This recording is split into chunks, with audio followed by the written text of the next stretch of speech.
And welcome into this edition of Gator Bytes on the 1010XL.com podcast network, also being simulcast on the Florida Gator 1010XL Facebook page. Today's Gator podcast is brought to you by Southeast Orthopedic Specialists. For the highest quality care, you can rely on Southeast Orthopedic Specialists for any orthopedic injury or concern. You can log on to their website by going to se-ortho.com. And we certainly appreciate Southeast Orthopedic Specialists for bringing you this edition of Gator Bytes. With Graham Marsh, I'm the hacker Ryan Green. All right, so the last time we were in here, Florida's recruiting was pretty just good. Okay. Yeah, not great. Okay. And then the last 5 days have happened where Florida has been arguably the hottest team in the country on the recruiting trail. And, oh, by the way, the Gators are playing for a national championship in Omaha at the College World Series. So clearly, Graham, there is a lot to discuss right now. It's not the worst time ever to be a Gator fan. No. Yeah, man, after what seemed like kind of a pretty long stretch of quiet stuff happening after the orange and blue game wrapped up a few months back, it was kind of all quiet on the Western Front, and then all of a sudden Austin Simmons is reclassifying. All of a sudden he's reclassifying, but not going to Florida. And then it's this huge sky is falling moment, and Lane Kiffin is playing Tom Petty, and he's posting it on Twitter, and he's holding a baby Gator. And then, as you said, a couple days later, the University of Florida has, according to 247, the number 3 class overall, and according to On3 Sports, the number 2 class overall in the country, after being just outside the top 10 and in the teens a couple days before that. So according to 247sports.com, there are numerous websites, but I use 247 at least right now. Jamonte Weiler from Mississippi, Aaron Childs, the number 1 player in the state of Maryland, Amir Jackson from Georgia, Amaris Williams, North Carolina, Nasir Johnson from Georgia. You also had Marcus Mascol from Georgia, an offensive tackle, Michael Burrow from Georgia as well, Mike Williams from Maryland. All of these guys have committed in the last 7 days. Every one of them, with the exception of Mike Williams, on the 247.com recruiting rankings, is among the top 350, 400 players in the country. They just hit fire. I don't think we've seen anything like this, Graham. We never saw anything like it with Mullen. We never saw anything like it with McElwain. Probably Muschamp, you'd have to go back, because Muschamp did a really good job on the recruiting trail. He just was a bad X's and O's coach. So you got to go back at least a decade plus to see Florida have a weak stretch on the recruiting trail the way they've had here recently. Yeah. It's been very few and far between. There's been any sort of momentum even close to this. And you're right, bringing up the coaches. McElwain had one tiny little spurt. I think it was in 2017. When he got Jamar Chase to commit, and I talked to Jamar Chase the night he committed to Florida. That's the Jamar Chase. In fact, his cell phone number is still in my phone. He committed. Hack and Jamar Chase are good buddies. That's what he's telling me. Jamar Chase and I have broken bread. Actually talked to him a few times. All fired up about Matt Corral and Jamar Chase both coming to Florida. And then Matt Corral decommits, and moments after that, Jamar Chase decommitted, and Florida recruiting had never been the same over the last 3 or 4 years until probably right now. And even that was a really small flash in the pan. I think in terms of the quality, last year, Billy Napier was bringing in quality, but I think most people would agree not enough quantity of the quality. And then Dan Mullen, it was always a bunch of quantity and not enough quality, right? Right now, it looks like they're finally hitting both. Because it's been the last year and a half or so since Billy Napier has been at Florida, it's the glass half full way to look at things is, okay, he's really bumped up the average recruit. You know, now when they get guys, it's really somebody that's Florida Gator material. It's really a top guy that a bunch of other elite programs want. Okay, that's great, but I need more of them. Georgia and Alabama are reeling these guys like it's clockwork. I need to be closer to that level. I don't need just a couple of guys and then say, oh, look at the average composite. There are two things, and you're right about that. There are two things that I want to talk about. One relates to Georgia and Alabama. We'll get to in a moment. Let's start here. I don't know if you know this or not. I'm just going to ask you cold. There's 16 recruits currently committed to Florida for their 2024 class. Do you know how many of those 16 are from Florida? 2? 2. Yeah, I think it was 2. 2. There's more from the state of Georgia. Yeah, I mean, you look just skimming through. Texas, Georgia, Mississippi, Maryland, North Carolina, Mississippi again, Georgia again, Georgia all over the place, another Maryland, and a Germany. So over in Europe. I don't know if that's a good thing, a bad thing, if that doesn't matter, but it's an interesting thing to me in that you would think Florida is a fertile ground for players. It is. Yet Florida's got the top 3 class in America on all the recruiting websites. And of their 16 guys, only 2 of them are from the Sunshine State. It's extremely interesting. I think it's a little bit, we talked about this last week some. I think there's 3 things going on here that are making that be the case. And they're all, I don't know if any have more to do with this than the other, but I believe that the first thing is that Billy Napier is not from Florida. We've talked about this. He's still need to be here a little bit longer and entrench his roots a little bit more and build more of those relationships with high school coaches. The second thing is that I think recruiting in general is more national than it's ever been. And I think if you look at a lot of teams across the country, I'm not going to necessarily say Georgia or someone like that because they dominate their own state, but there's a lot of schools that have a lot of guys from other areas. And I think that's just more prevalent than it was 10 to 15 years ago. And then the third thing is you look at that the opposite way as a player. Are there a lot of kids now that just simply want to go somewhere else for college? Maybe more so than they had in the past, right? I believe now more than ever, you have a lot of kids that grow up not necessarily fans of the school down the road. And I think for a long time, particularly here in the Sunshine State with how much talent comes out of this state, man, all these kids grew up Miami fans, Florida State fans. So it was much easier to keep them in state because they were getting to play for their dream school. Well, I think one thing along those lines, we think Tim Tebow, the Tim Tebow Effect, the Pouncey twins, Percy Harvin, guys that are 18 years old that are committing to these schools, they were 4 when the Pouncey twins were at Florida. 100%. They were 5 at max when Tim Tebow was his final year at Florida. You know who they watched growing up? They watched Deshaun Watson and Trevor Lawrence. Yeah. Right? And they watched Alabama, and they watched all They watched Tua and Jerry Jeudy and Jalen Waddle, and that's who they've been watching. They watched Joe Burrow and Jamar Chase. Like, that's who they've been. Think about it, man. Joe Burrow and Jamar Chase, when they won the national championship, the kids that are coming out now were, 8th grade? Yeah.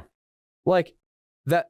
To just expand on your point and the timeline we're talking about, it's not like these kids vividly remember Tebow to Harvin and all that. It's exactly what you're saying. I totally agree. And look, the other thing is, I'm not going to blow smoke at you. That's what we don't do here on Gator Bytes. There are not a blow smoke podcast. No, there are a lot of podcasts. And look, I don't fault anybody for doing this, but you watch some podcasts and they'll break down these guys like they know them inside and out. They'll give you a full description on all these recruits without ever talking to these kids or ever seeing them play. I don't know if these kids are any good or not. I go on what the websites tell me. But one thing that I do know is who Florida beats out for these guys. All right? Florida beat out LSU for Maskell, the offensive tackle. Florida beat out Penn State and Auburn and Ole Miss for Waller, the number 1 kid from Mississippi. Florida beat out Michigan for Aaron Childs, the number 1 prospect out of Maryland. So that was something that was not happening. Florida was getting on the table. They were among the final 5 hats on the table, but they weren't getting picked up. Now, all of a sudden, they're on the final 5 hats on the table, and they are getting picked up. They're beating out big-time programs who also want these kids to commit. And why is that important? Because these guys that all of the top schools want, does it mean that every so often you might get a 5-star that doesn't pan out? Of course it doesn't. Like, that will happen. However, the more guys that come to your roster that, just like you said, Alabama wanted, Georgia wanted, Michigan wanted, Ohio State wanted, Ole Miss wanted, LSU wanted, blah, blah, blah, the list goes on. The more guys on your roster that were of that caliber in high school, the more likely you are to start re-getting a Tebow and a Harvin and a Lewis Murphy and a Jeff Demps and a Chris Rainey and rebirthing that type of thing. Because look, it's so easy and it's such a common casual thing on Twitter or wherever for someone to point out like a Hunter Renfrow type of guy that was a walk-on and earned his way, and see, you don't have to get all the 5 stars, whatever. Okay, but those guys are few and far between. For the most part, the guys winning ball games on Saturdays are dudes that everybody wanted. Mm-hmm. You think Georgia's roster is full of a bunch of dudes that Florida didn't want? Of course not. Georgia's roster is full of guys that they beat out. Best defensive player in the SEC last year, Harold Perkins at LSU. Florida thought they had him. Correct. And then LSU gets him on his decision day. And Florida wanted him. Bad. Big time. Really bad. Yeah. So that's just getting back to what we said. And the reason I make that whole point is to say that you're absolutely right. It's not like you and I are going to sit up here and pretend that we've really studied the tape on these guys and looked at how they play the 3-4 outside linebacker or whatever. We haven't. But just like you said, and you're exactly right, I may not know if this kid can play or not, but I know that Kirby Smart thinks that he might be able to play. Right. When I see Brian Kelly and all these coaches wanting to set offensive tackle and he comes to Florida, that's probably a good sign for the Gators. Right. And that particular kid may be a flop. But if I get 5 guys that all those schools wanted, chances are 3 to 4 of them are going to be damn good football players. Today's Gator Bytes podcast is brought to you by Southeast Orthopedic Specialists. For the highest quality care, you can rely on Southeast Orthopedic Specialists for any orthopedic injury or concern. Feel free to log on to their website, se.ortho. That's se-ortho.com to get all the information on our friends at Southeast Orthopedic Specialists. All right, couple of things before we get to baseball. Now here's the question. Florida has gotten into the top 5 nationally on a lot of these recruiting websites. On3, I think, has them at number 2. I think 24/7 has them at number 3. Regardless, their class is thought of very highly. You don't have to scroll at all when you look on your phone. Your thumb doesn't have to do any movements to see Florida. For example, 24/7 has Georgia 1, Michigan 2, Florida 3, Ohio State 4, Notre Dame 5, as it stands right now. Here is the question. Not a lot is expected about this Gator team on the field in 2023. We talked about that a couple weeks ago. Can they keep a top 5 recruiting class together if they lose 5, 6, dare I say, even 7 games?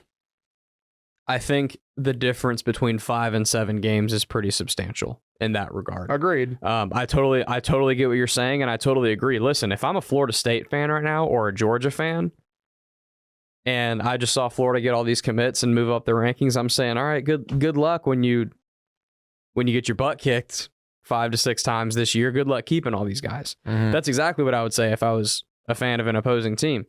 But I actually think, not to cut you off, but real quick, I think what you just said might help Florida in one regard.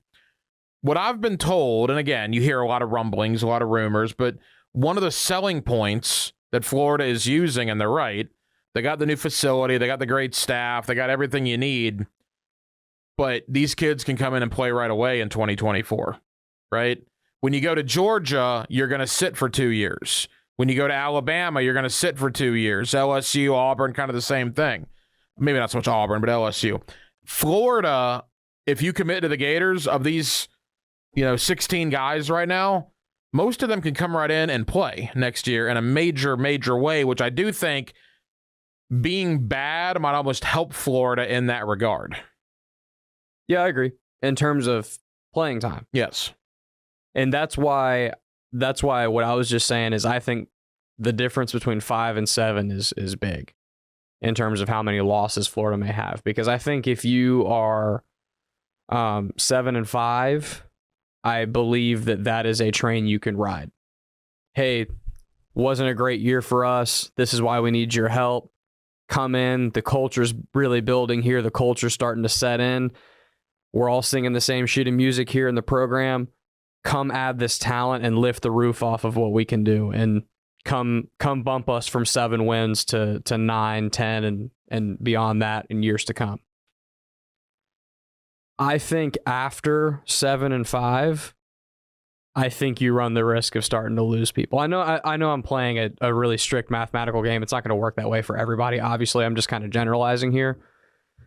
I think at 7 and 5 or better, you can play that card. I think after that, it starts to become, is Florida a disaster that I don't want to be a part of? Mm-hmm. you start to have to ask that question if you are the high school coach of one of these kids that's committed, if you are the parents of one of these guys that's committed, if you are the kid watching the game. And again, I think we talked about this, I believe, last week, and I know we've talked about it in the past. In terms of the recruiting momentum, it isn't just about winning or losing these games, it's about how. If Florida can, even if they lose a significant chunk of the games that you and I both believe that they are going to lose, if they can be competitive and show that this program is headed somewhere and show that there's a coaching staff that's elevating their players and developing their players, if they can maybe start slow and get faster, get better at the end of the year type of thing, I think they have a great chance of retaining the vast majority of the class.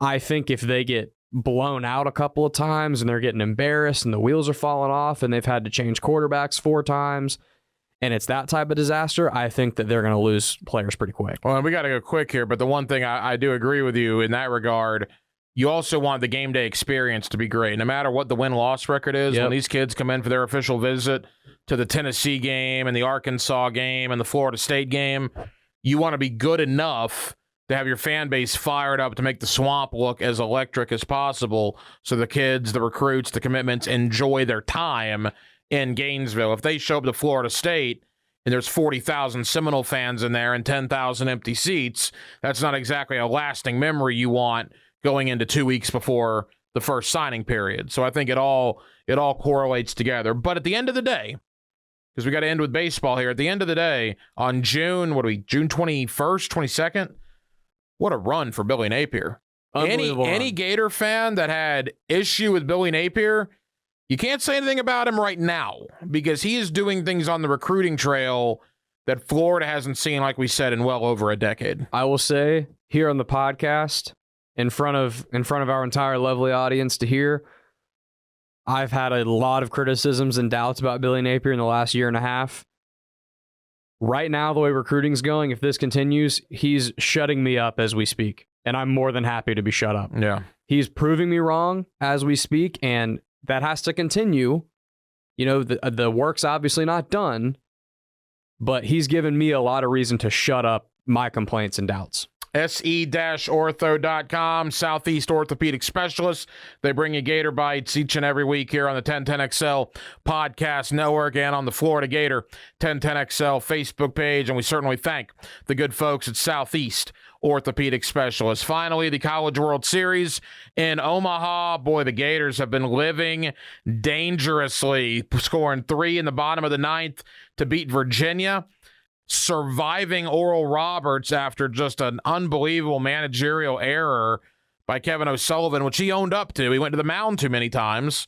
So Neely had to come out. They had to put a true freshman in a bases-loaded situation in the bottom of the 8th. They survived that against Oral Roberts. And then earlier this week, TCU, what a game, comes down to the final pitch, the final out.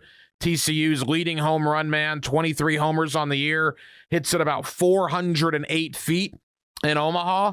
He needed to hit 410 as the Gators went What a up. catch, man. Oh, it was a great catch. What a catch. Great catch. So Florida's a perfect 3-0. They're sitting pretty. We're taping this on Thursday, so we don't know the outcome of LSU Wake Forest, which is going to get played tonight. The winner of the game tonight plays Florida in a best-of-3 beginning Saturday, as the Gators are now this close to their second college baseball national championship. If you are a Gator fan and you tune in to LSU and Wake Forest tonight, you are rooting for the game to go as many innings as humanly possible. Yes, and you're rooting for Wake Forest to win. That's probably also true. You're rooting for what you don't want to deal with LSU. The dream scenario is Wake Forest wins in dramatic fashion in the bottom of the 18th. In about 18 innings. Yeah, it goes 7 hours. They wear out a bunch of arms. It's an emotional, crazy win, and then they're all beat up and damaged when they got to play the Gators. Well, that's what you're ultimately cheering for. And to that point, you're right. I had a couple Gator fans yesterday say, well, if they don't win today, they get to have another chance tomorrow. Yeah, they would have, but now they get more rest for their arms. It's like it's not dissimilar from basketball. Like if you're playing in a playoff series, like the Nuggets just beat the Heat in the finals. The Nuggets finished. The Nuggets beat the swept the Lakers, and they had like almost 2 full weeks off while the Heat had to play a bunch of extra games. It's a similar situation. You want to give your guys as much of a rest as possible, especially in baseball, because it's such a long year, man. And it's with pitching and saving the arms, there's so much benefit to getting those extra days. The thing with LSU, if LSU were to win, they would be 5 games in a week. Florida's only played 3. So LSU would already be beat up in that sense, 2 extra games, which in college baseball is a lot, because in college baseball, it's not like you have a 5-man pitching rotation like you do in the major leagues. I mean, Major League Baseball, your number 4 and number 5 man are awesome. In college baseball, that's not necessarily the case. Maybe it is for a team like LSU, but I would doubt it. Their 4 and 5 men in the rotation are clearly not what their 1, 2, and 3 guys are. So from that standpoint, I like where Florida's sitting. But boy, what a story it would be from losing a regional game against Texas Tech to having to win 3 games in basically 27 hours. You go to the Super Regional and play a South Carolina team that swept you in the regular season. And then you come to Omaha, and so far you've won 3 one-run games, 8 wins in a row for the Gators in this NCAA tournament. And again, 2 wins away from a national title. That South Carolina series was if they do claim a national title, that South Carolina series will be the defining moment of their season. I don't know, like, they've been a good team all season, but I don't know that was really, I think a national championship was a little bit, maybe not super pie in the sky, but a little pie in the sky until that South Carolina series, and it was like, oh my God. No, this team is playing the best baseball of any team in the country right now. He is Graham Marsh. I'm the hacker Ryan Green. Hopefully the next time we talk, maybe a couple more recruits for the Florida Gators and maybe a college baseball national championship. Have a great 4th of July. We'll talk to you in the month of July here on Gator Bytes, 1010XL.com and the Florida Gator 1010XL Facebook page.